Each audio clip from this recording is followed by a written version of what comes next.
به اپیزود اول بله. شب نشینی خیلی خیلی خوش اومدین. خوش اومدین. هر دو تا دوربین خوش اومدن. هر دو تا دوربین خودش خوش اومدن. ما قراره که با هم راجع به موضوعاتی که بهش علاقه داریم صحبت بکنیم. که موضوعاتی که بهش علاقه داریم گسترده است، ولی به طور خاص راجع به بازی بیشتر احتمالاً در مورد بازی قراره صحبت بکنیم. در مورد بازی و همه مدل‌های بازی از ویدیو، بورد گیم، کارتی گیم. امروز بازی 2025 امروز قراره که بازی 2025 رو صحبت بکنیم و به هم بگو که چون تو خیلی گیمر تر از من هستی، نه که اصلا گیمر نیستم ولی تو زیاد گیم میزنی. آره منم زیاد گیم میزنم ولی هنوز تو ذهن خودم با تگ گیمر فاصله هست، ولی خب آره ولی بازی 2025 رو یه مقدار خوبش بازی کردم. نه علاوه تگ گیمر هم الان جدیدن خیلی قبلا مسابقه با لوزر بود. الان همه گیمر یه چیزی داره، پرستیژ انگار. نه الان روزمان پرستیژ هم نداره، ولی منظور اینه که مثلا تایتلای خیلی مهمی هست که من بازی نکردم هنوز. اونا رو باید بازی کنم بعد میتونیم بگیم که آره اون موقع اوکی.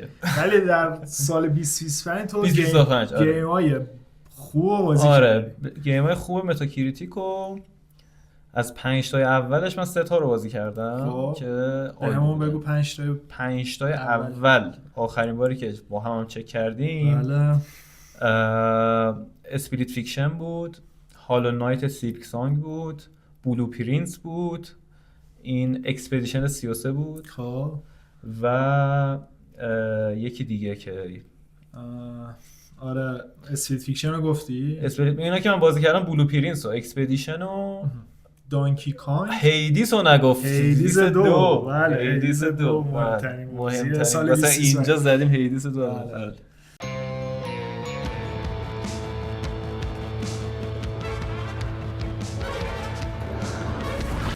هیدیس دورات که من آره هیدیس رو بازی کردم، اکسپدیشن و بلو پرینس رو. خب که هر ستاش چی که شما شاهد بودید. بله من تو هی پشمام داشت میریخت.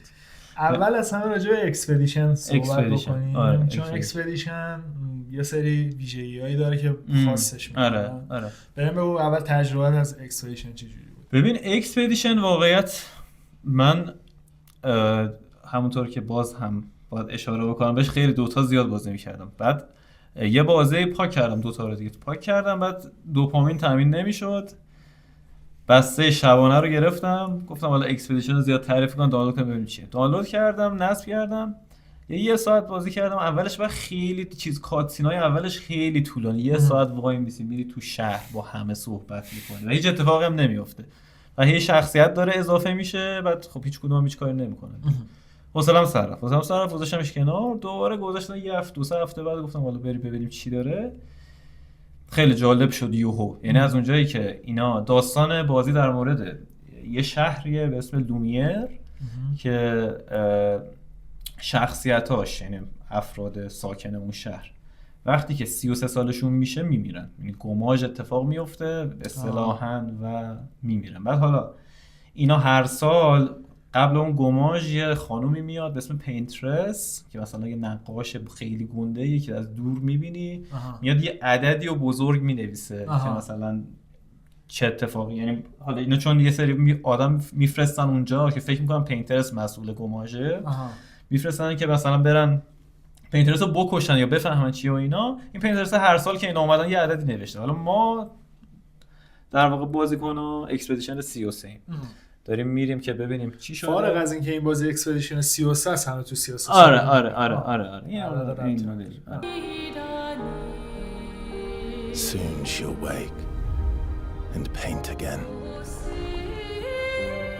Paint a new number, ticking down every year. One stroke, and everyone of that age vanishes into nothingness.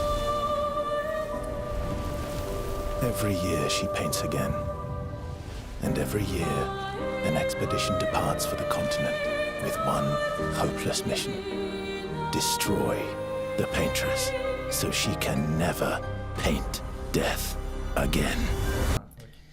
بعدش آره بازی حالا اولش که تو لومیری همه میگن داریم میری و اینا، اونها یه خورده طولانیه. موقعی که دیگه واقعا با کشتی میرین سمت اون پینترس، از اونجا دیگه واقعا جالب میشه دیگه. یه خورده تمپو بازی هم میره بالاتر، خیلی خفنه.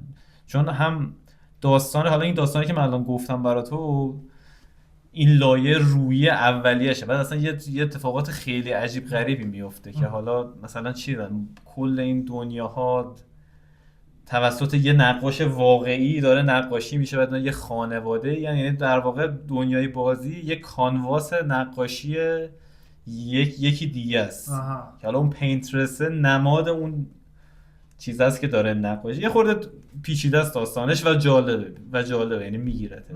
مثلا آخرش هم یه تصمیم دوراهی خیلی جالب بهت میده که اسپویل نکنم باشه اسپویل نکنم، ولی خیلی جالبه چون هر دوتا چویس و زندگی تقریبا میبینی که مثلا این چجوری رفته و چجوری رفته، یه انتخاب معنادار خوبی بهت میده که حال میکنی. و چیزم هست دیگه، مدل کمباتاش ترن بیس کمباته که بازم از دور نگاه میکنه میگی آقا این چیه، من این وای مثلا میزنه بعد این میاد من باید داج بدم دوباره بزنم و اینا، ولی چون خیلی بیلدای جالبی داره خیلی حال میده. انیمیشن های انیمه‌ای باحال، ساوند افکت های جالب، یه طنز گولی هم وسطش داره، باحاله واقعا. فرانسوی‌ها پس سنس اف هیومر دارن. اینطور میگن. آره میگم یه ریویو تو استیم دیدم خیلی جالب بود. میگفتش که مثلا بهش 0 ستاره داده بود و کلی تعریف کرده بود و اینا، گفت خب حالا چیه داستان؟ بعدش گفتم من نمیتونم باور کنم که فرانسوی‌ها میتونن آدمای خوبی باشن، برای همین 0 ستاره میدم.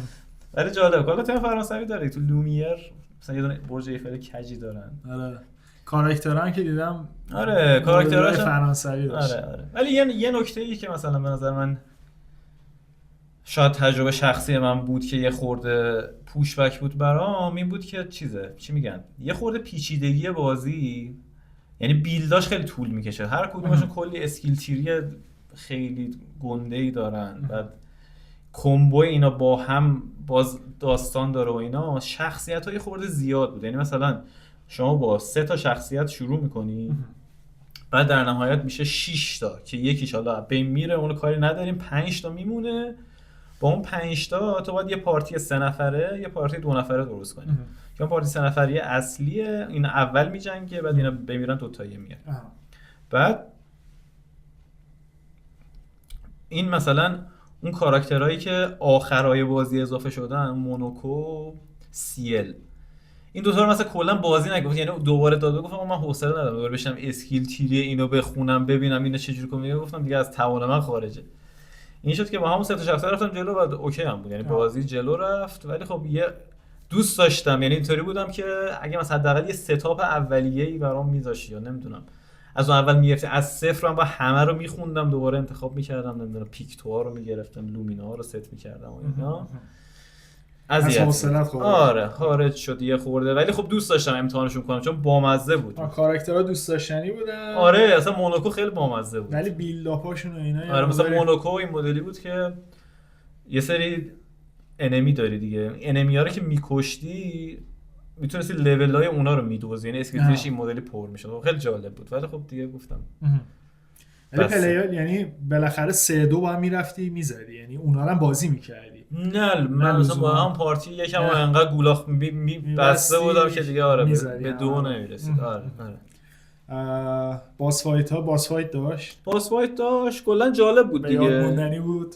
باس فایتاش به یاد موندنی، به کلا خیلی خوشگله، یعنی همه باساش خوشگلن، جالبن.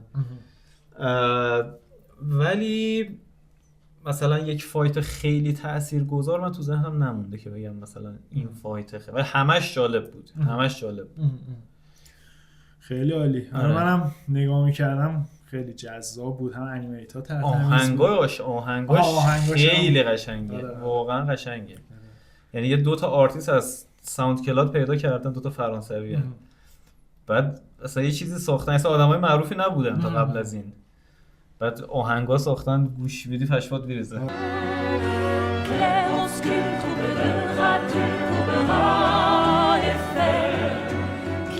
Obscur, dans les hauts pins, tu trouveras sans elle obscur troublera, dur courbera et fleur. Clair obscur pavillon, peinture trouvera sans heure.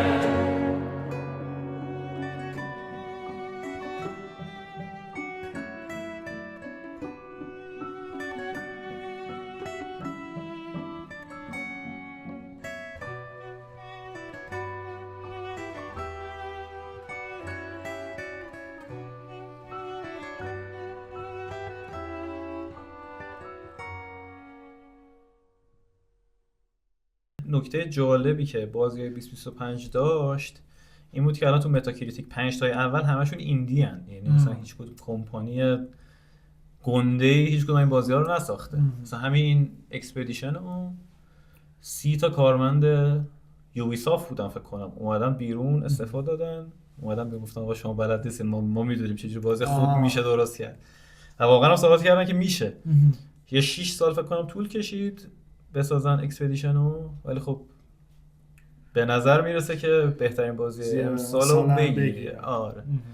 حالا همین میگم، حالا هم اکسپدیشن ایندی بود، هم هیدیس که ایندیان دیگه، اسپریت فیکشن، بلو پرینس، اینا هم همه ایندیان. اون سیلک سانگ هم که 3 نفرن کلا، 3 نفر، ولی 7 سال طول کشیده بدن بیرون بازی دیگه. ولی جالبه سال بازی ایندیه که امسال واقعا آره درخشیدن و این به نظرم یه شیب خوبی داره که اصلا کمپانی‌ها کم کم شاید، البته خب دو تا بازار خیلی جدا دارن، مثلا ایندیا نمیتونن بازی مولتی پلیر آنلاین بسازن، یعنی میتونن ولی خب کلا ریسورس زیاد میخواد، نمیرن اون سمتی. اون بازاره هست ولی بازار بازی‌های استوری محور و اینا چون هم خلاقیت بیشتری دارن، چون خیلی حرف ها گفته شده دیگه، آدم میتونه یه چیز جالب جدیدی بخوای بدی یه خورده ریسک پذیری میخواد. مثلا کمپانی‌های بزرگ نمیتونن بکنن دیگه، مثلا چون هم خود یوبیسافت 20000 تا کارمند داره، مثلا یوهو یه ریسکی بکنن نشه سنگین شدن، سنگین میشه. آره دیگه سنگین میشه براشون. ولی خب از این ورم داره هی سنگین‌تر میشه دیگه، یعنی بازیایی میسازن که با استیک تو فرمولا جواب نمیده دیگه. آره.